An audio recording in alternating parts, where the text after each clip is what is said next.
Os mistérios da música de Stravinsky. Stravinsky teria sido iniciado à análise das obras do famoso compositor russo e das circunstâncias que as cercaram parece indicar que sim.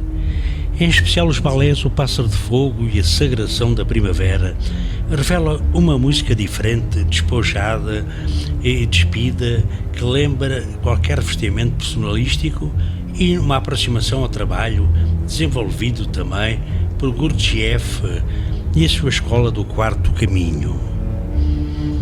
A Europa do começo do século sofreu inegavelmente um processo de transformação cultural após o atolamento do academicismo que colocou a arte dentro das fórmulas áridas e estereotipadas. Começaram então as revoluções modernistas nas artes plásticas, no teatro, na música clássica, na literatura e na nova estética cinematográfica que admiravelmente despontava. Uma das contribuições mais importantes veio da Rússia, um vento novo, potente e quase selvagem, mesmo às vésperas da sua violenta Revolução de Outubro.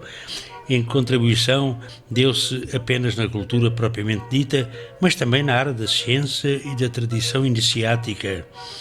Nomes como Lobachevsky na matemática, Gurdjieff, Blavatsky, Wordspersky, Ostendovsky no esoterismo, Kandinsky e Chagall na pintura e Diaghilev como empresário artístico, Nijinsky e Pavlova no balé, Einstein no cinema, Stanislavski no teatro e o mestre compositor Igor Stravinsky, Prokofiev, Rachmaninoff e Khachaturian, entre outros, na música clássica.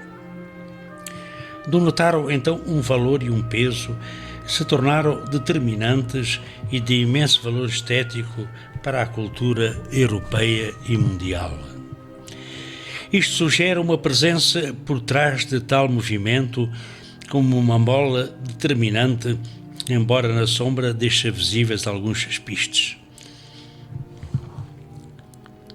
Enfocaremos então aqui certas relações e mistérios que cercam a excepcional obra de Igor Stravinsky, de 1882-1961, um dos maiores génios musicais de todos os tempos. Desde jovem, dono de uma técnica musical prodigiosa, em parte adquirida com os compositores patrícios e russos Nikolai Rimsky-Korsakov, Stravinsky logo então chamou a atenção de outros génios, e o empresário Serge Dukaliev, responsável no começo do século pelo extraordinário balé russo, as três primeiras obras produzidas que foram então acolhidas por Stravinsky e por Diaghilev: O Pássaro de Fogo, Petrushka e A Sagração da Primavera.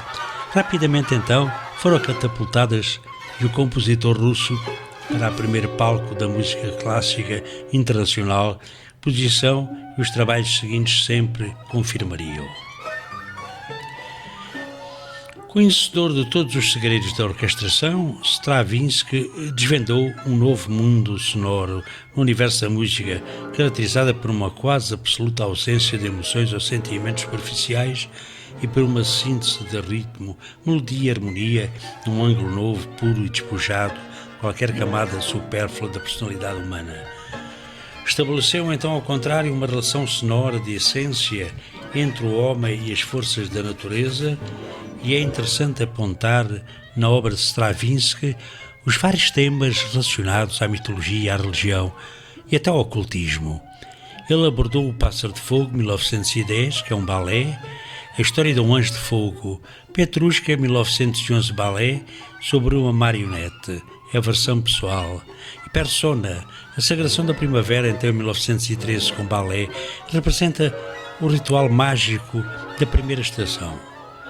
Rochinol, 1914, ópera, aborda a lenda da morte e ressurreição do imperador chinês. Pulcinella, 1919-1920, que é um balé, sobre os temas de Procolese, é uma versão italiana da Persona. Apollo Magister, 1928, também balé, trata do nascimento de Apolo, acompanhado pelas musas Calíope, Polímia, Terpsícore, Sinfonia dos Salmos em 1930 é outra obra coral sobre o Antigo Testamento. Perséfone, 1933-34, que é outro balé, narra uma história grega sobre a evolução da alma.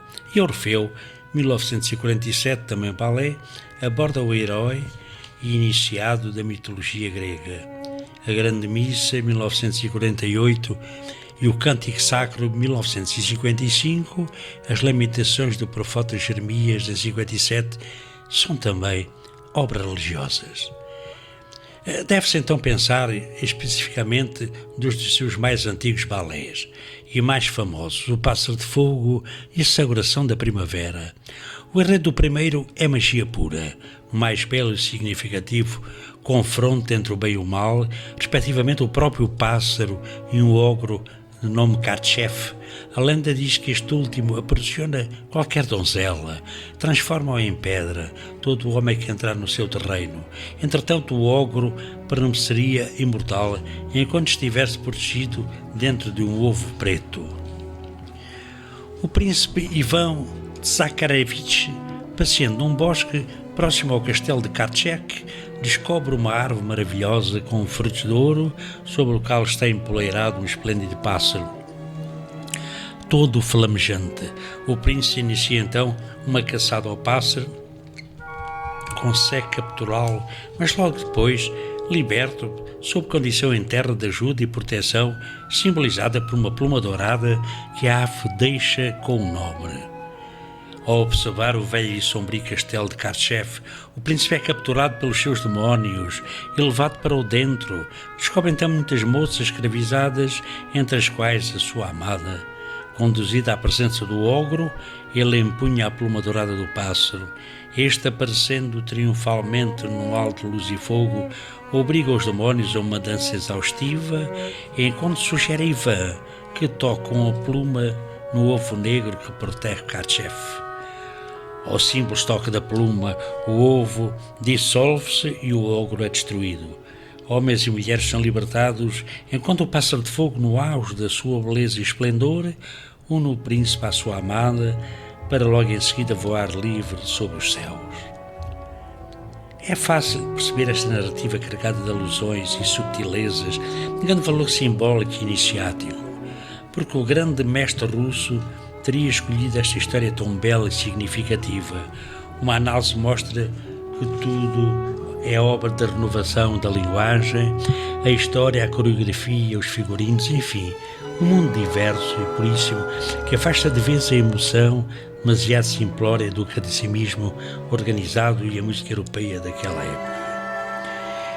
Entretanto, mais tarde, na Sagração da Primavera, vemos então no Teatro dos Campos Elíseos em Paris, em 1913, revela-se então uma coisa fora de incomum com a coreografia e dança de Nijinsky, o maior dançarino de todos os tempos, também russo. Regência então do mestre francês Pierre Monteau e figuríficos e cenografia e quadros de Nicolas Roerich. Roerich pintou então trabalhos de grande importância profética, como o quadro de Richten, o mestre de Shambhala, o enigmático criptograma, no qual mostra de um lado o seu autorretrato e o perfil de uma astronave do outro nos rochedos. O Pássaro de Fogo e a Sagração da Primavera relacionam-se então às séries de exercícios do Mestre dos Quatro Caminhos, em especial um tipo de danças sagradas, despidas de qualquer vestimento personalístico ou sentimentaloide, vivendo apenas ao som e aos movimentos integrados da sua mais absoluta pureza cinematográfica e musical.